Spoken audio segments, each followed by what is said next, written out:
This channel does not promote any violent, harmful, or illegal activities. All content provided by this channel is meant for an educational purpose only.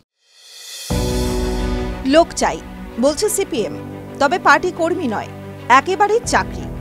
Social মিডিয়ায় post করে hiring এর বিজ্ঞাপন দিলেন CPM এর রাজ্য সম্পাদক মোহাম্মদ সেলিম। রাজনৈতিক বিশ্লেষক থেকে কন্টেন্ট রাইটার, গ্রাফিক্স ডিজাইনার থেকে ডিজিটাল মার্কেটিং এক্সিকিউটিভ, 4 থেকে 8 বছরের অভিজ্ঞতা সম্পন্ন লোকজন খুঁজছে সেলিমরা।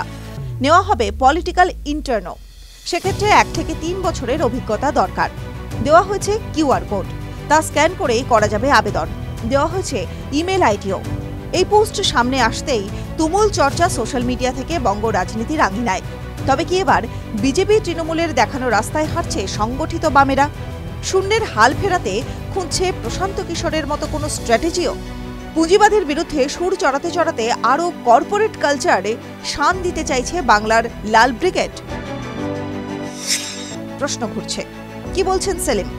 মোহাম্মদ সেলিম যদিও মনে করছেন এতে সিপিএম এর নিজস্ব সক্ষমতা বাড়বে। তার সঙ্গে যোগাযোগ করা হলে তিনি বলেন, সমাজ মাধ্যম মানে সমাজের সঙ্গে কানেক্ট করা। মাধ্যম হলো প্রযুক্তি, প্রযুক্তি যারা জানে তাদের কাছে শেখার আছে। এর মাধ্যমে সৃজনশীলতা আসে।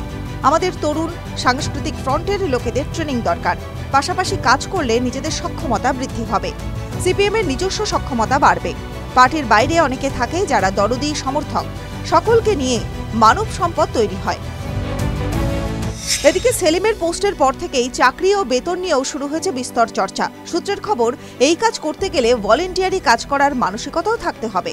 পার্টির সমর্থক, দরদি, শুভান্যুধ্যায়ী তাঁরা অনেকে সরাসরি দলের কাজ করতে পারেন না, কিন্তু এইভাবে কাজ করতে পারেন।